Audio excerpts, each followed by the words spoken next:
Ένα κεφάλαιο ύψους μόλις 20 ευρώ και μία μόνο ώρα χρειάστηκαν για τη σύσταση της πρώτης ιδιωτικής κεφαλαιοχικής εταιρείας πανελλαδικά, που ιδρύθηκε μέσω της υπηρεσίας μίας τάσης του Επαγγελματικού Επιμελητηρίου Θεσσαλονίκης. Ο νέος θεσμός καθιερώνεται από τη Γενική Γραμματεία Εμπορίου, προκειμένου να καταφέρει ένα κέριο πλήγμα στη γραφειοκρατία που αποτελούσε ως τώρα τροχοπέδι για τη δημιουργία επιχειρήσεων.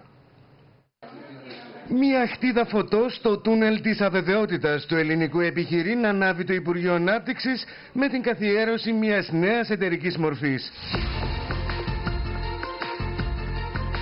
Οι ιδιωτικές κεφαλαιοχικές εταιρείες έρχονται να εκμηδενήσουν το χρόνο αναμονής, που φτάνει έτσι το ανώτερο τις 3 ώρες. Μέσα σε μία ώρα πήραμε αφημί, γίνανε εσωτερικά, μειώσαμε στο 100% τη γραφειοκρατία, γιατί όλα τα έγγραφα που χρειαζόταν μεταφέρθηκαν εσωτερικά από το επιμελητήριο σε όλες τις υπόλοιπες υπηρεσίες.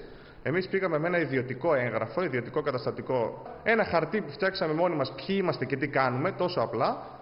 Συμπληρώσαμε κάποια έντυπα με τη βοήθεια των υπαλλήλων και μέσα σε μία ώρα είχαμε συστήσει την ιδιωτική κεφαλαιοχική εταιρεία. Η ΙΚΕ έρχεται να παντρέψει, μεταφράζοντας σε κεφάλαιο και την εργασία και την διάθεση για εγγύηση και κάθε άλλη αξία, όπως για παράδειγμα μία πατέντα, μαζί με το κεφάλαιο. Ένα ακόμη πολύ σημαντικό πλεονέκτημα που έδαινε ως τώρα τα χέρια επίδοξων επιχειρηματιών είναι η άρση του περιορισμού για την ύπαρξη κεφαλαίου, προαπαιτούμενο της άκρως γραφειοκρατικής μέχρι πρότινος διαδικασίας. Εταιρεία περιορισμένης ευθύνης μέχρι τώρα απαιτούσε αρχικό κεφάλαιο 4.500 ευρώ. Αυτό το κεφάλαιο ναι μεν παραμένει στην εταιρεία, αλλά πληρώνεις, εκτός αυτού, πληρώνεις το συμβολογράφο για να γίνει η πράξη, πληρώνεις το Ταμείο Νομικών, πληρώνεις τους φόρους του κεφαλαίου.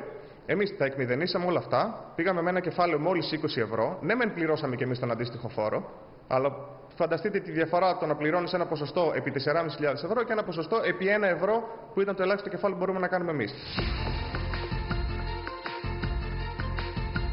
Για τους δύο Θεσσαλονικείς ιδιοκτήτες της πρώτης πανελλαδικά τέτοιας εταιρείας, η δυνατότητα που αξιοποίησαν απέτρεψε δεύτερες σκέψεις για τη μετανάστευσή τους στο εξωτερικό. Όπως το είδαμε, είχαμε 3 επιλογές. Η πρώτη ήταν η πιο διαδεδομένη, που κάναν και πολλοί δικοί μας άνθρωποι, φύγανε στο εξωτερικό. Η δεύτερη επιλογή ήταν η λεγόμενη αδράνεια. Κάθομαι, περιμένω. Βλέπω τις ειδήσεις, λέω πόσο χάλια πάνε τα πράγματα και μένουμε εκεί. Και η τρίτη επιλογή ήταν η δράση, αυτό που κάναμε εμείς. Οι ιδιωτικές κεφαλαιοχικές εταιρείες θεωρούνται ως η πλέον σύγχρονη εταιρική μορφή πανευρωπαϊκά, που μπορεί να καταστεί εργαλείο για τη θετικότερη αξιολόγηση της χώρας μας στο εξωτερικό.